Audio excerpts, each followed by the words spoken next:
అంటే భారతీయ జనతా పార్టీ వాళ్ళు నాకిచ్చినటువంటి పదవి ఏదైతే ఉందో అది వాళ్ళేమనుకున్నారంటే నాకది చాలా పెద్ద పదవి ఇచ్చానని చెప్పి అనుకున్నారు.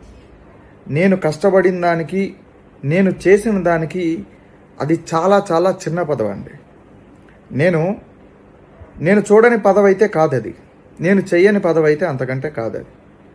మరి ఈ రోజున అలాంటి పదవి వాళ్ళు ఇచ్చి, ఇంకా నేను ఒక మాట ఫ్రాంక్గా చెప్పాలనంటే, నెల రోజుల క్రితం జాయిన్ అయిన వాళ్ళకు కూడా అంతకంటే మంచి పదవులు ఇచ్చారు భారతీయ జనతా పార్టీ వాళ్ళు.